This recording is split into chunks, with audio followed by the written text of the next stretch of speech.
Hello students, स्वागत है आप सभी का the NP physics YouTube channel पे। हम स्टडी कर रहे हैं हमारे बीएससी थर्ड सेमेस्टर फिजिक्स के यूनिट नंबर 2 को, और सीरीज है हमारी the application of Maxwell thermodynamic equations. Maxwell के जो उष्मागतिकी के 4 रिलेशंस आप पढ़े हैं, उसके अलग अलग इंपॉर्टेंट रिजल्ट देने वाले एप्लीकेशंस को हम स्टडी कर रहे हैं। अभी तक हम लोगों ने 3 एप्लीकेशन इसके जो हमारे सिलेबस में दिया हुआ है उसको स्टडी किया है। उसी सीरीज में आज हम अपने next application, most important for the exam, difference between the specific heat of the equations of the gases Cp minus Cv के बारे में स्टडी करेंगे। यूनिट 1 में भी इसको Cp minus Cv is equal to R और नोबल गैस के लिए क्या होगा, रियल गैस के लिए क्या होगा, वो हमने डिस्कस किया है। बट एग्जाम में यहाँ से आएगा, एग्जामिनर सिलेबस में उसको उसने यहाँ पे डाला है। वहां पे जो हमने पढ़ा है वो एक इंट्रोडक्टरी फॉर्म के लिए था, ताकि आप specific heat of the gas at constant pressure constant volume के कंसेप्ट से आप रूबरू हो जाएं, आपको उसकी जानकारी हो जाए कि ये स्पेसिफिक हीट होता क्या है थर्मोडायनेमिक्स के टर्म पे। यहाँ पे हमें मैक्सवेल के इक्वेशन को यूज करते हुए Cp माइनस Cv को आइडल गैस के लिए और वंडरवाल गैस के लिए या रियल गैस के लिए अपन को एस्टेब्लिश करना है। अब ये डिपेंड करता है, एग्जामिनर आपसे दोनों बड़े मार्क्स का क्वेश्चन है तो दोनों पूछ सकता है कि Cp माइनस Cv एस्टेब्लिश कीजिए आइडल गैस के लिए और रियल गैस के लिए, या स्पेसिफिकली आपको बोल सकता है कि Cp minus Cv with the help of Maxwell thermodynamic equation for proof करिए रियल गैस के लिए या फिर सेपरेटली आइडल गैस के लिए। तो क्वेश्चन की वैरायटी इसके लेंथ और मार्क्स के अकॉर्डिंग चेंज होते रहेगी। आपको उस हिसाब से अपने आंसर एग्जाम में लिख के आना पड़ेगा। यहाँ पे कंप्लीट Cp माइनस Cv दोनों ही टाइप के गैसेस के लिए हम लोग सॉल्व करेंगे और देखेंगे कि कैसे मैक्सवेल के थर्मोडायनामिक रिलेशन को यूज करके इस चीज को एस्टेब्लिश किया जाता है। तो ये बहुत ज्यादा इंपॉर्टेंट आपके पेपर के लिए, डेफिनेटली आपसे एग्जाम में इसे पूछा जाएगा। तो चलिए स्टार्ट करते हैं हम लोग। आप बेसिक डेफिनेशन जो है स्पेसिफिक हीट की, ये हम लोगों ने हमारे फर्स्ट यूनिट के अंडरस्टैंडिंग के समय, पढ़ाई के समय हमने जान लिया था, इसलिए यहाँ पे थ्योरेटिकल उस चीज को ना लेके हम मैथमेटिकली लिख रहे हैं कि Cp क्या होता है। तो Cp is equal to del Q upon del T at constant pressure. Constant pressure पे किसी निकाय की वह उष्मा जिससे उसके ताप को 1 डिग्री सेंटीग्रेड बढ़ाने के लिए आवश्यक होता है। तो नोटेशन वाइज लिखें, Cp is equal to del Q upon del T, P is equal to, because you know the second law of thermodynamics, dq is equal to TdS। तो फाइनली आप इसे ऐसे लिख सकते हैं। सिमिलरली स्थिर आयतन पर विशिष्ट उष्मा जिसे Cv आप कहते हैं, dq upon dt eight constant volume, फिर से सेकेंड लॉ के एप्लीकेशन के अकॉर्डिंग ऐसे आप लिख सकते हैं। ठीक, अब बिकॉज हमें थर्मोडायनामिक रिलेशन से इसको सॉल्व करना है, तो इसको स्टार्ट इस तरह से करेंगे कि हम लेते हैं कि एंट्रोपी S जो है हमारा वॉल्यूम V और T का फंक्शन है। पहले भी कर चुके हैं आप कई सारे एप्लीकेशंस में। So S is equal to our function of T and V, और हम जानते हैं कि एंट्रोपी अपने आप में यथातथ या परफेक्ट अवकल होता है, इसलिए इसको परफेक्ट यथातथ अवकल के रूप में आप इस तरह से लिखेंगे कि capital DS is equal to del S upon del T constant V dt plus del S upon del V constant T dV. That's your equation number 1. अब इस पर्टिकुलर इक्वेशन को, ये जो इक्वेशन आया है, उसको एक बार कांस्टेंट प्रेशर पर टेम्परेचर के रिस्पेक्ट में अवकलन करिए। कांस्टेंट प्रेशर पे टेम्परेचर के रिस्पेक्ट में। So here del S upon del T constant pressure, ये del S upon del T V वैसे ही है, फिर del T upon del T P इसका होगा डिफरेंशिएशन, इसका हो गया, plus del S upon del V T, del S upon del V T, यहाँ पे कांस्टेंट प्रेशर है ना, एक चीज को याद रखेंगे, इसलिए यहाँ पे बाहर में सफिक्स P लिखा जा रहा है, plus del S upon del T V into del V upon del T P। तो ये ऑपरेटर्स को T के रिस्पेक्ट में डिफरेंशिएशन से आपको ये मिल जाएगा। ठीक, सिंपल। अब यहाँ पे क्या करते हैं, दोनों पक्षों में T का मल्टीप्लाई कर दीजिए। It's a purely mathematical problem, उसी के स्टेप्स के अकॉर्डिंग अपन चल रहे हैं। दोनों पक्षों में T का मल्टीप्लाई करने से T del S upon del T P, ये तो 1 हो गया, आपको पता है del T upon del T 1, तो यहाँ पे केवल ये वाला टर्म बचेगा और here you have a T plus again here you have a T, del S upon del V T into del V upon del T P. ठीक, अब यहाँ पे हम लोग यूज करेंगे second equation of the Maxwell thermodynamic relation.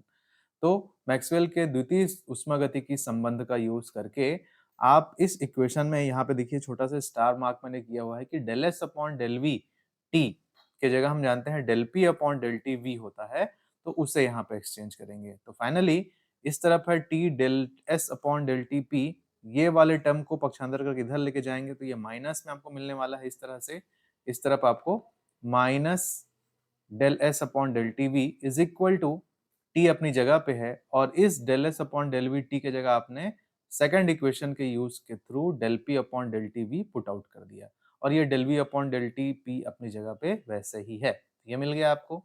अब जरा देखें, हम जानते हैं देखिए कि T del S upon del T at constant pressure और T del S upon del T at constant volume starting में ही डिफाइन किए हैं हम लोगों ने। यहाँ पे ये देखिए, ये Cp है और ये वाला Cv है, तो उस इक्वेशन के एक साइड हमको मिल जाएगा, ये देखिए Cp minus Cv is equal to T del P upon del T V and del V upon del T P, ये तो जो आया था आफ्टर अप्लाइंग मैक्सवेल इक्वेशन। तो ये एक इक्वेशन नंबर 3 हो गया हमारा मेन। ठीक है, एक इक्वेशन नंबर 3 यहाँ पे। इसको एक और थर्मल इक्विवेलेंसी के फॉर्म में एक तरह से और डिनोट करते हैं, वो रूप भी आपको सॉल्व करना है। तो जैसे हम लोग जानते हैं कि फर्स्ट लॉ ऑफ थर्मोडायनेमिक्स से ये होता है हमारा, और यहाँ पर dw बराबर pdv, देन फाइनली हम अगर स्टेबल टेम्परेचर पे वॉल्यूम के रिस्पेक्ट में इसका डिफरेंशिएशन करेंगे तो आपको मिलेगा del Q upon del V T del U upon del V T plus P, क्योंकि वी के रिस्पेक्ट में आपने डिफरेंशिएशन किया है तो ये मिलेगा। और फाइनली ये फिर से सेकेंड लॉ ऑफ थर्मोडायनेमिक्स से इस साइड आपको T del S upon del V T is equal to del U upon V T plus P. मतलब कहने का मतलब है कि अगर रैंडमली इस फॉर्मूले को, इक्वेशन नंबर 3 को जर्नलाइज्ड फॉर्म में अगर डिफाइन करना चाहें, मतलब अभी डिफाइन नहीं कर रहे हैं कि कौन सा टाइप का गैस है, तब के कंडीशन में इसमें ये चीज अपन चेंज कर रहे हैं। तो और फिर से हम लोग जानते हैं कि मैक्सवेल के सेकंड इक्वेशन से जो del S upon del V T होता है वो del P upon del T V होता है। तो फाइनली यहाँ पर इसके जगह सेकंड इक्वेशन के यूज से T del P upon del T V is equal to del U upon del V plus P के कंसेप्ट में आ गया। तो मेन आपको जो फॉर्मूला इक्वेशन नंबर 3 था, वहां पर आप T del P upon del T V की जगह रखेंगे P plus del U upon del V T, और बाकी ये वाला टर्म अपनी जगह पे रहेगा। इस टर्म को चेंज किए, इस टर्म को इंटरनल एनर्जी के रूप में, ठीक, आंतरिक ऊर्जा के रूप में, क्योंकि वो मेजरेबल है। ठीक, चलिए अब ये मेन इक्वेशन, इक्वेशन नंबर 3 जो आया है वही आपका एक तरह से बेस इक्वेशन है कहा जाए।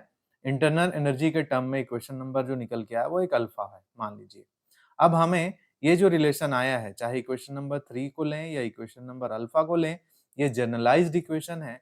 इसको आप अपने चाहे गए स्पेसिफिक गैस के कंसेप्ट में कन्वर्ट करके Cp माइनस Cv की वैल्यू फाइंड करेंगे। बार बार बोल रहा हूँ, equation number 3 is general equation, equation number alpha is for the common general equation in the terms of internal energy of the gas and pressure.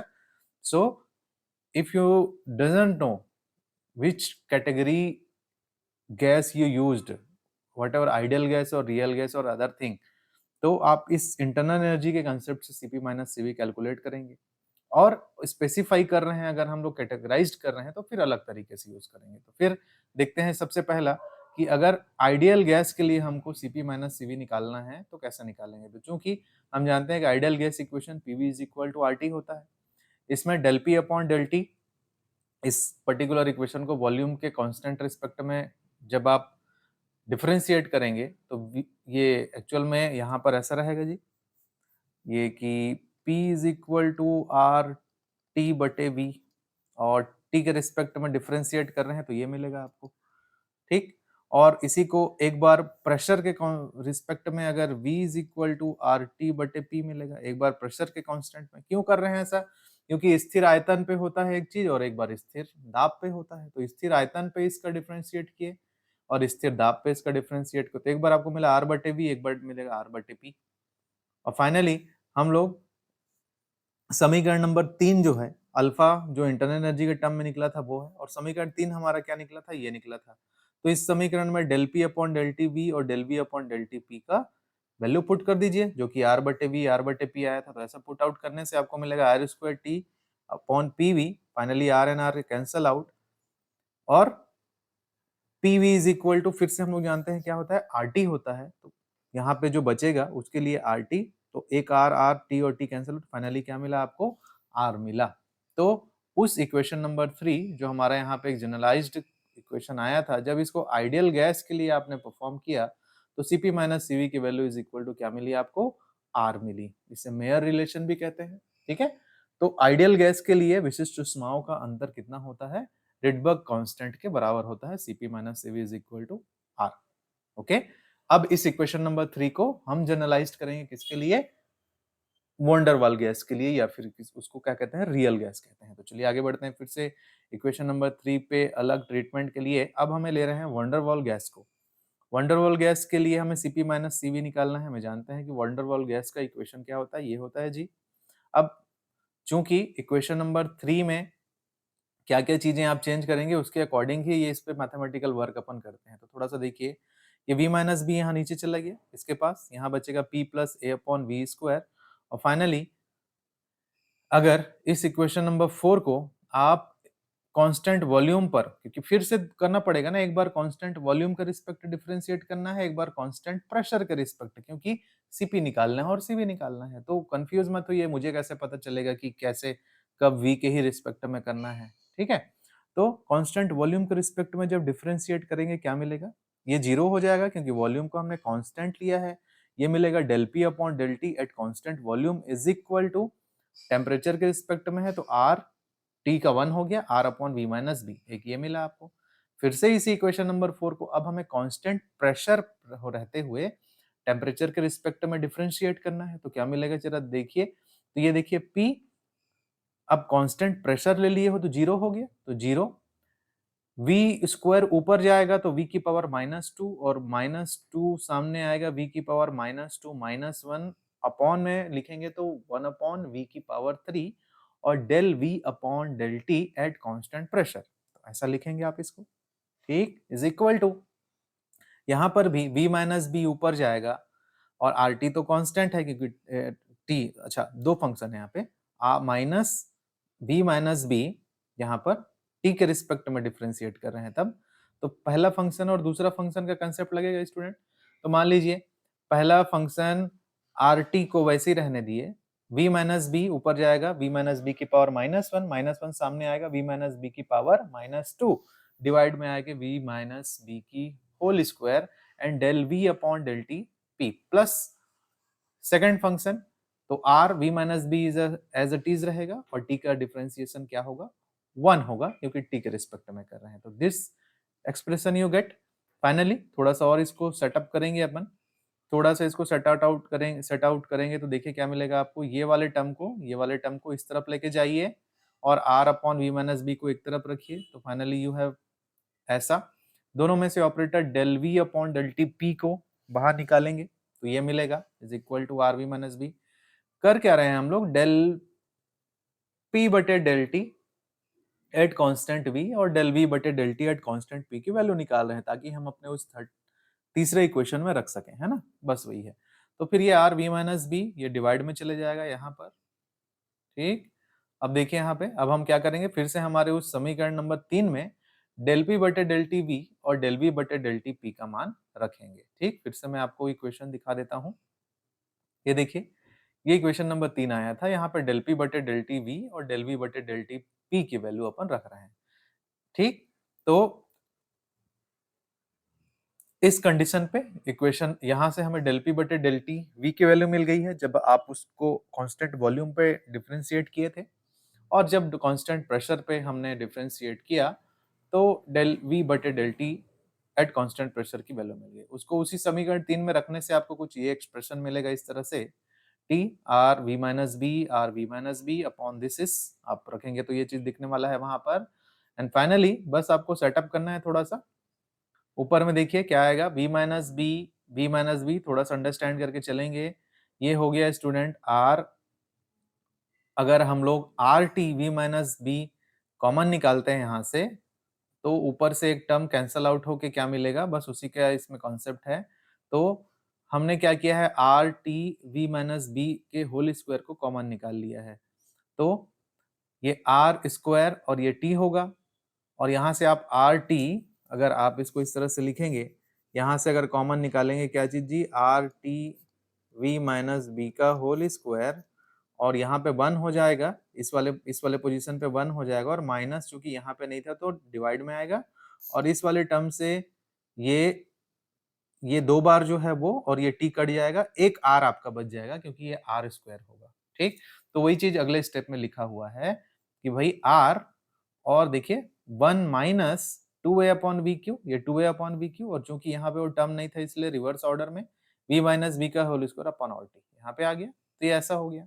अब एक चीज ध्यान रखेंगे कि जो वंडरवॉल गैस का इक्वेशन होता है उसमें जो कांस्टेंट बी होता है वो बहुत छोटे कांस्टेंट होते हैं। जो वंडरवॉल गैस के इक्वेशन का आप जो फॉर्मूला लिखते हैं कि p प्लस ए बटे V square and v minus B is equal to R T, तो इसमें जो कांस्टेंट हम यूज करते हैं a और b, it's a very small constant, छोटे कांस्टेंट है। तो एज कंपेयर टू वॉल्यूम वो तुलना में बहुत छोटे होते हैं। तो उस कंडीशन में ये v माइनस बी को हम सिर्फ v लिख सकते हैं। कहने का तात्पर्य वही है कि नियतांक b को आयतन v की तुलना में बहुत छोटा लेने पर, तो v माइनस बी वॉल्यूम बहुत बड़ा है, उसमें बहुत छोटी क्वांटिटी माइनस करने से कोई खासा फर्क नहीं पड़ेगा, इसलिए वी स्क्वायर। तो finally you have V square R T, एक वी कटेगा यहाँ से आपके पास, तो R 1 minus 2a V R T, एक वी बच जाएगा।